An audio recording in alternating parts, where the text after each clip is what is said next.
Assalamualaikum warahmatullahi wabarakatuh. Waalaikumsalam warahmatullahi wabarakatuh. Innal hamdalillah nahmaduhu wa nasta'inuhu wa nastaghfiruh wa na'udzu billahi min syururi anfusina wa min sayyiati a'malina.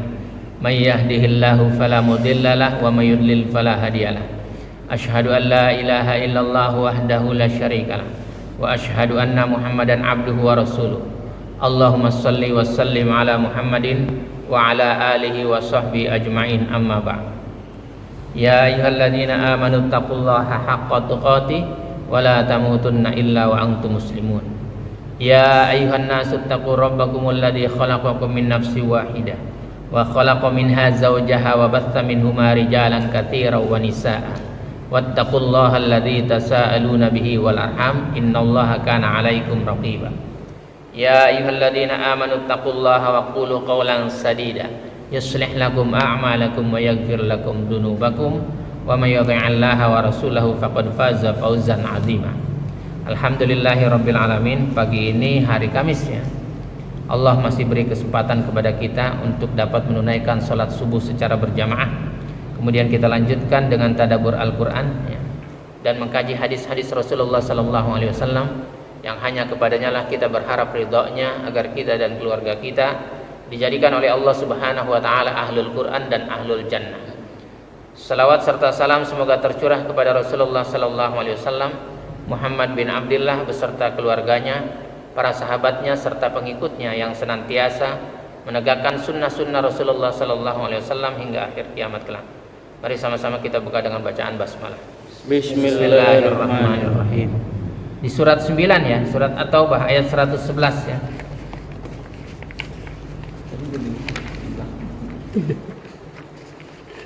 Innallaha ashtara minal mu'minina anfusahum wa amwalahum bi anna lahumul jannah yuqatiluna fi sabilillahi fayaqtuluna wa yuqtaluna wa'dan 'alaihi haqqan وعدا عليه حقا في التوراة والإنجيل والقرآن ومن أوفى بعهده من الله فاستبشروا ببيعكم الذي بايعتم به وذلك هو الفوز العظيم.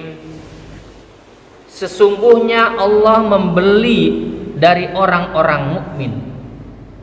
Allah sampai bersumpah dengan kata-kata sesungguhnya.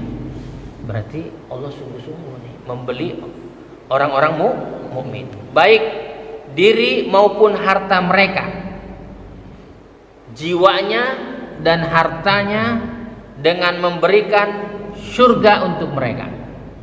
Dibeli sama Allah tuh, ya. Padahal kita milik Allah, harta kita juga milik Allah, tapi dibeli sama Allah. Kenapa? Karena mereka berperang di jalan Allah. Mereka berperang di jalan Allah, berjihad di jalan Allah, sehingga mereka membunuh atau terbunuh. Jadi orang yang berperang, berjihad di jalan Allah gitu, dia terbunuh atau membunuh, dia dibeli oleh Allah. Maka ahlul badar itu ahlul jannah, ahlul uhud itu ahlul jannah. Mereka perang badar, mereka perang uhud, itu masuk surga semua. Dia membunuh atau dia terbunuh.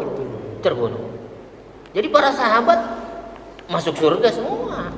Yang ikut perang badar, yang ikut perang uhud, dan perang-perang yang lainnya ya gitu. Makanya ikutin aja para sahabat. Syaratnya berperang di jalan Allah. Di jalan Allah, bertempur dengan orang-orang kafir, bukan sama orang Islam. Ini berantemnya pengen sama orang Islam. Kalau dia berantemnya sama orang Islam, kedua-duanya masuk neraka. Yang membunuh dan yang terbunuh. Makanya kalau ada orang Islam ngajakin berantem, tinggalin aja, nggak usah. Gitu. Karena resiko kita menang masuk neraka, kalah juga masuk neraka. Gitu. Tinggalin, nggak usah. Gitu. Itu sebagai janji yang benar dari Allah di dalam Taurat. Di dalam Taurat pun kayak begini bunyinya. Gitu. Berarti orang dulu orang beriman di zaman Taurat juga. Ada orang beriman yang berperang di jalan Allah. Dan Injil di zamannya Nabi Isa juga. Para sahabat-sahabat Nabi Isa yang berperang gitu, melawan musuh-musuh Nabi, itu masuk surga. Dan Al-Qur'an. Nah, ini di sini Al-Qur'an. Dan siapakah yang lebih menepati janjinya selain Allah? Enggak ada. Yang lebih tepat janjinya cuma Allah. Gitu. Rasulnya yang lebih tepat janjinya. Gitu. Kalau manusia yang lain dijanjiin banyakan dustanya. Tapi orang lebih percaya dengan janji manusia. Kalau kita enggak lah. Makanya Allah janjikan malam Lailatul Qadar turun 10 hari terakhir, kita yakin, kita tungguin. Nah, katanya apa sih hadiahnya? Ya lebih baik daripada 1000 bulan. Kita cari. Itu Taurat Injil itu surat dari langit memang. Kitab dari langit. Sampai sekarang nih. Sampai sekarang. Cuma dia sudah direvisi ya. Ya, sudah dia nggak ada sekarang, diganti dengan Quran. Gitu. Kalau pelajaran itu udah gantian gitu, udah. Itu kalau yang Injil-Injil yang beredar sekarang ini? Ya, itu tulisan manusia itu. Ya. Jadi bikinan manusia. Iya. Itu udah campur aduk. Ya. Sebagian ada yang benar gitu, sebagian gini. Kitab suci itu gitu gampang. Dulu Taurat dihafal nggak sama orang? Dihafal nggak? Dihafal. Injil dihafal nggak? Dihafal. Coba sekarang suruh ngapal Injil. Nggak usah jauh-jauh. Ada buku saja yang bisa dihafal, hebat. Ayo, kitab apa yang bisa dihafal? Nggak ada selain Quran. Quran mana kecil aja bisa ngapal. Nenek-nenek, kakek-kakek bisa ngapal. Jadi kalau kitab yang bisa dihafal itu kitab suci. Ada sih kitab-kitab tipis kayak Jurumiyah dihafal gitu, tapi nggak kayak Quran, beda. Iya, nggak ada itu ya kayak gitu. Maka bergembiralah dengan jual beli yang telah kamu lakukan itu. Harus bergembira, gitu. Jual beli yang dilakukan itu, dan demikian itulah kemenangan yang agung. Gitu. Jadi kemenangannya agung. Ya. Maka jihad merupakan amal yang termulia antar ibadah sunnah yang lain. Jadi ibadah ini ibadah sunnah, jihad itu sunnah. Jihad merupakan wasilah yang meninggikan kalimat Allah. Cara untuk meninggikan kalimat Allah itu berjihad, meluaskan hidayahnya, gitu.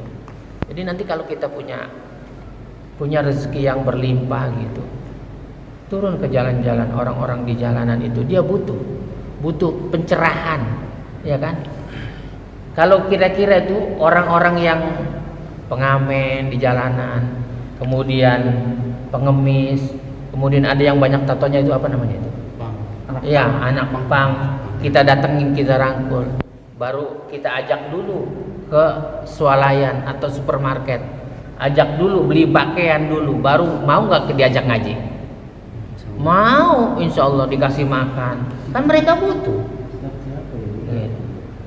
Tapi kalau ayo ngaji, mana mau kalau begitu doang? Harus dengan dana, gitu. Harus dengan dana. Maka banyak-banyaklah orang beriman itu memberikan sodako, gitu. Jadi meluaskan hidayah Allah. Mereka bukan nggak pengen juga kayak kita, mereka pengen juga, cuma tidak ada kesempatan, dan banyak orang nggak mikir juga, gitu. Jadi orang-orang kaya itu kalau dikumpulkan duitnya bisa. Jangan banyak-banyak, satu orang kaya 1 juta saja, kan 100 orang 100 juta. Bisa nggak ngumpulin orang-orang di jalanan itu ya, 10-20 orang? Bisa. Cuma kan nggak kepikir begitu, mikirnya bagaimana sodakonya masuk kantong ustadz, kayak gitu, kantong ustadz. 6 juta nih. Ini duit ini, bukan amplop biasa, isinya duit, bukan dikantongin, bagi-bagi lagi gitu. Supaya apa? Supaya yang nanti memberikannya, yang memberikan ini nih tambah berlimpah berkah rezekinya. Doainlah orang yang mudah-mudahan orang yang memberikan ini rezekinya tahun depan tambah berlimpah, berkah, dapat menunaikan ibadah haji dan umroh ke tanah suci sekeluarga gitu, dan dia nanti dimasukkan ke dalam surga Aden yang mengalir di bawahnya sungai-sungai. Begitu doain.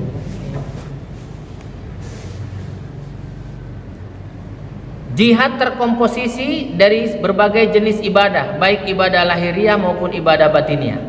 Salah satu bentuk ibadah lahiriah terlihat dari meninggalkan negeri tercinta demi berjihad dan menekan segala keinginan yang pernah terbesit sebelum berjihad. Karena itu Islam menyebutnya sebagai kerahiban. Ya.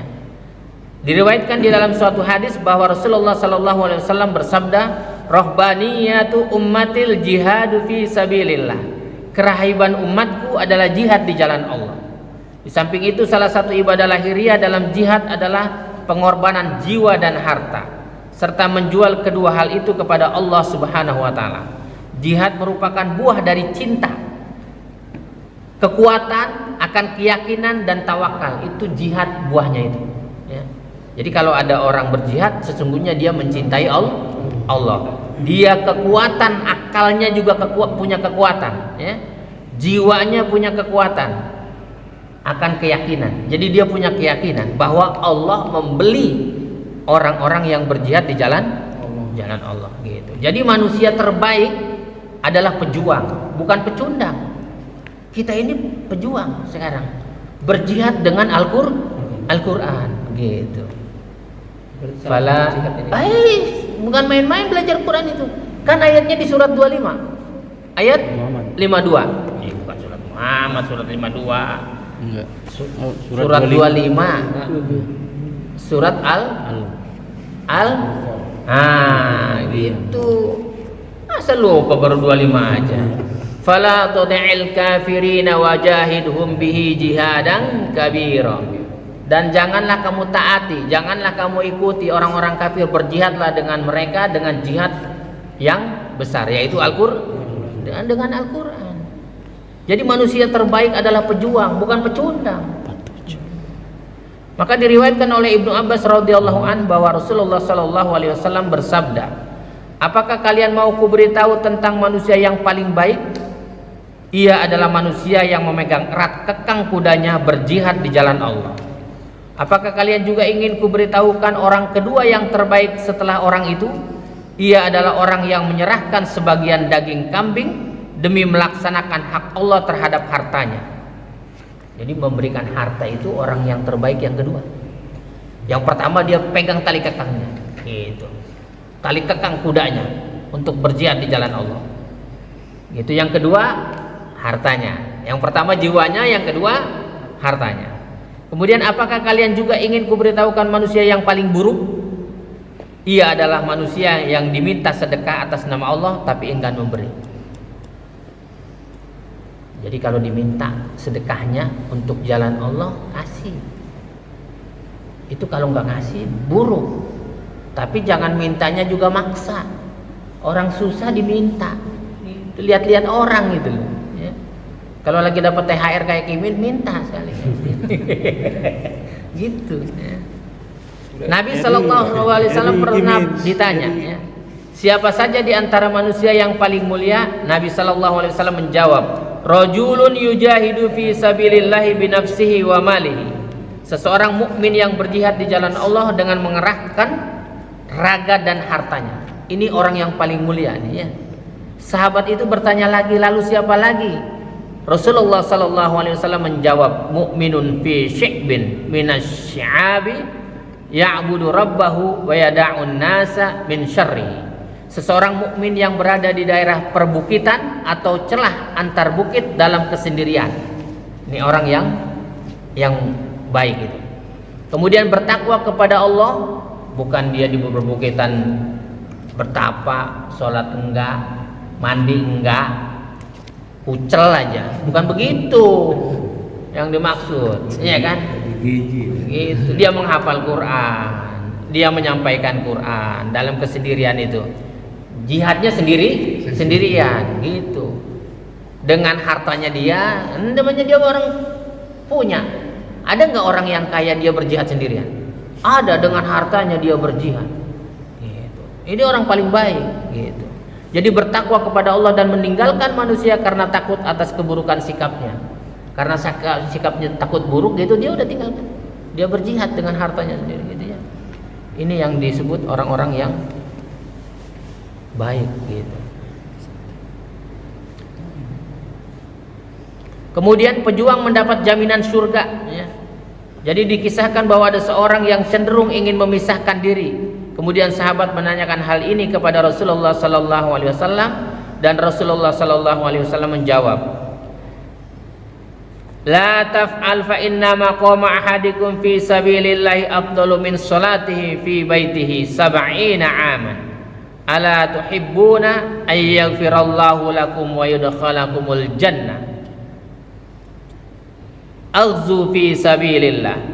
Man qatala fi sabilillahi fawaqa naqatin wajabat selahul jannah."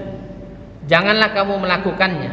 Jangan kamu ya ingin memisahkan diri gitu. Jangan.